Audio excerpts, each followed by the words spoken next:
O mundo vive uma pandemia. O Brasil se prepara para enfrentar os efeitos dela e Campinas está de quarentena. Os vereadores não podem se utilizar das restrições impostas por essa pandemia e aprovar um ataque na aposentadoria dos servidores públicos de forma sorrateira. A pandemia do Covid-19 obrigou o cancelamento das audiências públicas e proibiu a circulação de público nas sessões da Câmara Municipal de Campinas. Medidas corretas e importantes. Imaginava-se que, dada a gravidade da situação e o colapso na saúde pública que se avizinha, a Câmara se concentraria nas medidas de combate ao coronavírus e nenhuma medida polêmica fosse tramitar. Certo? Errado. Embora isso seja mais ético, o oportunismo falou mais alto. Com 5 votos favoráveis ao projeto e com o voto contrário do vereador Carlão do PT, o projeto está aprovado pela Comissão de Constituição e Legalidade. De forma sorrateira, os vereadores deram andamento ao projeto de lei complementar 19 de 2020, que aumenta a alíquota de contribuição dos servidores públicos dos atuais 11% para 14%. Caso isso seja aprovado, isso significará o aumento no desconto do salário dos servidores, exatamente em um momento que muitos servidores estão sendo chamados a agir, a trabalhar, a prestar serviços essenciais para a população para combater a pandemia. Os vereadores preparam de forma sorrateira um ataque em suas aposentadorias. A audiência pública sobre esse projeto, que estava marcada no dia 13 de março, foi cancelada. Mesmo assim, no dia 18 de março, a Comissão de Constituição e Legalidade aprovou por maioria o PLC 19 de 2020. Uma pauta colocada de surpresa, sem comunicação prévia. Uma vez aprovada nessa comissão, o PLC pode entrar para votação a qualquer momento. Para agravar a situação, diante da pandemia, a Câmara Municipal aprovou sessões remotas. Isso significa que a votação do aumento da alíquota dos servidores pode acontecer pela internet, sem a presença dos vereadores. Ao serem questionados sobre a aprovação atropelada, os vereadores argumentaram que é necessária a aprovação do PLC até 31 de abril, de forma a se enquadrar na Emenda Constitucional 103, a reforma da Previdência de Bolsonaro. Então, agora, a pauta é prerrogativa da presidência da Casa. Existe a necessidade desse projeto ser votado. Eu sei que, para os servidores, isso tem esse impacto da elevação da alíquota de 11% para 14%.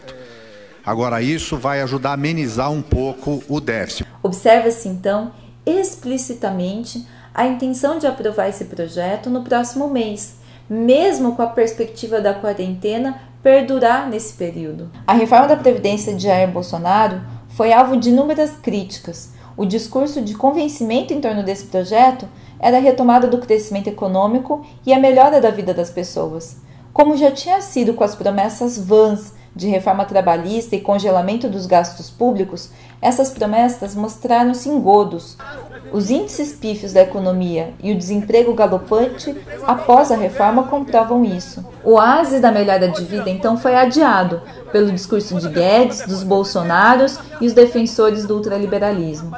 Uma eterna promessa, cada dia mais longe e nunca cansada. Na ocasião do processo de votação da reforma, o prefeito de Campinas, Jonas Donizete, na condição de presidente da Frente Nacional de Prefeitos, defendeu a reforma de Bolsonaro e, mais que isso, operou para a inclusão das reformas de estados e municípios. Mas será que realmente os vereadores são obrigados a aprovar o projeto? Ou esse é apenas um escudo que utilizam para aprovar um projeto com grande rejeição?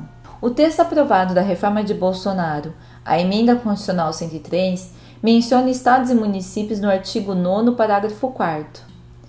Os estados, o Distrito Federal e os municípios não poderão estabelecer alíquota inferior à da contribuição dos servidores da União, exceto ser demonstrado que o respectivo regime próprio de previdência social não possui déficit atuarial a ser equacionado, hipótese em que a alíquota não pode ser inferior às alíquotas aplicáveis ao regime geral de previdência social. Segundo o texto da Emenda Constitucional, os municípios que não comprovarem déficit atuarial não são obrigados a aumentar a alíquota. Entramos então no X da questão. Existe déficit atuarial no CAMPREV? Em primeiro lugar, caberia à Prefeitura apresentar algum documento ou estudo comprovando o déficit atuarial. Afinal, a justificativa do projeto se baseia nesse argumento. Em momento algum, isso foi apresentado para a Câmara e para a sociedade. Apenas dados vagos e não formalizados. Por enquanto, o argumento do déficit é só discurso, nada concreto. Eu já fiz outro vídeo, que eu vou deixar no link na descrição aí embaixo, sobre a extinção do IPMC em 95 e o sequestro dos bens dos servidores quando a Prefeitura diluiu esse fundo no seu próprio caixa. Por esse histórico, o aporte mensal que a Prefeitura deposita no CAMPREV é então uma dívida que a Prefeitura tem com seus funcionários.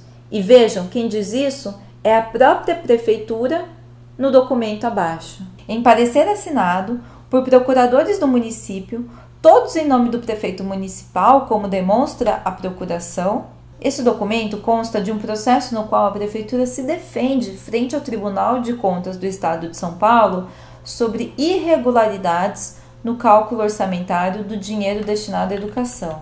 O município de Campinas, ao extinguir o antigo IPMC, absorveu todos os seus recursos e disponibilidades financeiras, ficando responsável integralmente pelo custeio das aposentadorias e pensões de seus servidores e dependentes nos termos da lei. Em decorrência da lei, a Lei 10 de 2004, a gestão administrativa dos recursos dos aposentados passou a ser integralmente do CAMPREV, para todos os servidores, inclusive aqueles admitidos anteriormente à lei de criação do Instituto.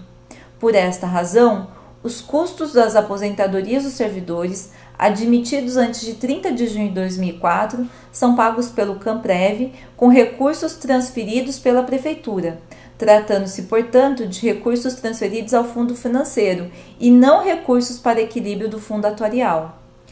É deste fundo que se trata o pagamento do déficit ora questionado, financeiro e não atuarial, como equivocadamente registrou o agente de fiscalização financeira. Veja, então o prefeito Jonas Donizete precisa decidir se está mentindo agora ou se mentiu antes ao burlar o Tribunal de Contas do Estado de São Paulo. Essa defesa consta no processo enviado à Câmara Municipal por ocasião da aprovação das contas do prefeito Jonas Donizete de 2013 e é, portanto, do conhecimento dos vereadores. Os vereadores não podem aprovar um projeto que impacta assim a vida das pessoas em argumentos não comprovados de déficit atuarial. Mais do que isso, é uma falta de caráter aprovar um projeto dessa natureza em meio a uma pandemia em que os servidores, aqueles diretamente afetados, estão impossibilitados de participar dessa discussão e se pronunciarem a respeito. Os vereadores de Campinas não podem se utilizar da tragédia sanitária que vive o país e aprovar esse projeto sorrateiramente.